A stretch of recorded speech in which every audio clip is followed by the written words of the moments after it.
Hey everyone, today we're gonna plug in, crank it up, and figure out the story behind one of the coolest instruments ever, the electric guitar.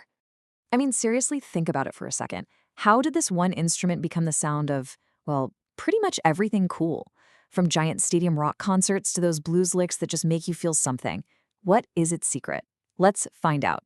All right, so first, we gotta jump in the time machine. We need to go way back to see why anyone even thought, hey, you know what this guitar needs? More power. So picture this. You're trying to whisper a secret to your friend across a totally packed, super loud school cafeteria. It's impossible, right? Well, that's exactly what acoustic guitar players were up against. They were in these big jazz bands with booming drums and loud brass horns, and you literally couldn't hear them. They were playing their hearts out, but their sound was just getting lost in the noise. So you have this big problem, and when there's a problem, people get inventive. By the 1930s, some really smart people figured out a solution. They used magnets to pick up the string vibrations and turn them into an electrical signal. It was a total game changer. And by the 40s and 50s, jazz and blues musicians were all over this new tech. Finally, they could step out of the background and really be heard. Okay, so that's why it was invented. But what exactly is an electric guitar? Let's pop the hood and break down the axe, as so many players call it. First up, you've got the body. This is kind of like the mainframe of the whole thing. And just like the body of a car, its shape and what it's made of completely changes how it performs. Is it a solid chunk of wood, or is it hollow inside? That one detail makes a massive difference in the sound. Attached to that body is the neck, with the fretboard right on top. This is where all the magic happens. The easiest way to think about it is like the guitar's own personal keyboard. Every one of those little metal bars, those are the frets, lets you pick a different note when you press a string down. And now we get to the secret ingredient, the absolute heart of the whole operation, the pickups. These things are basically tiny microphones, but, and this is the important part, they don't listen for sound waves in the air. Nope, they're built to feel the vibration of the metal strings, and they turn that physical movement into electricity. This right here, this is the spark that started the entire revolution. You know how in a video game you choose a character based on their special abilities? Well, it's the exact same thing with guitars. Players pick an axe that matches their personal style, because not all of them are built the same. And that's totally on purpose.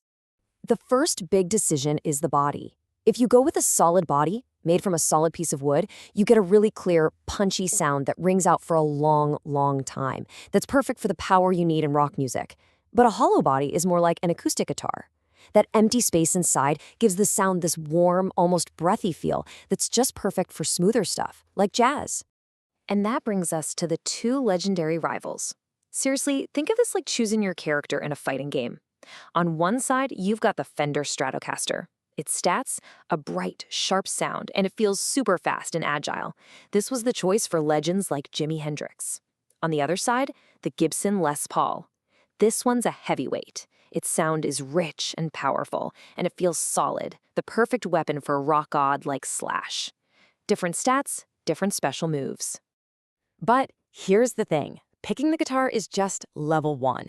The real fun starts when you add all the power-ups to create a sound that is 100% you. It all starts back with those pickups we talked about.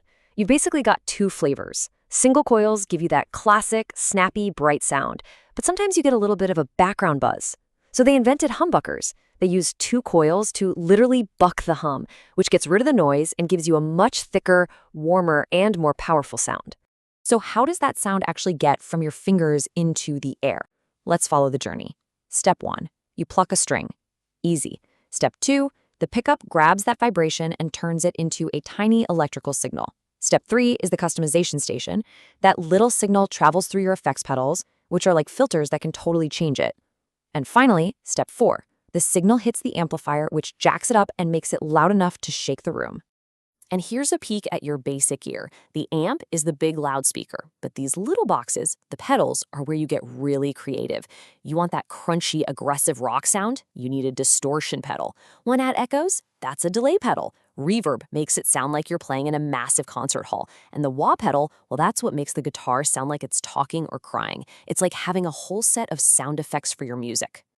So, with all this new technology and all these ways to customize the sound, the electric guitar didn't just get louder, It completely took over the world and became a true icon. I mean, can you even imagine rock and roll without an electric guitar? No way. It's the absolute backbone, delivering those heavy riffs and epic solos. For the blues, it's the voice, bending notes in a way that sounds so human and full of emotion. And for metal, it's the engine, driving everything forward with pure, distorted power. But it was so much more than just the sound. The image of the electric guitar became a symbol. A rock star holding their axe high in the air became this powerful icon of youth, of energy, and of rebellion. It was the perfect instrument for a generation of kids who wanted to make some noise and be heard. So if you only remember one thing from all this, make it this. The electric guitar wasn't just about turning the volume up. It was about giving artists a brand new voice, a voice so powerful it could actually shape culture and change the world. And that's it. That's the secret. It took something quiet and gave it a voice that could fill stadiums. So I'll just leave you with this question to think about. If you had a voice that loud, what would you want to say?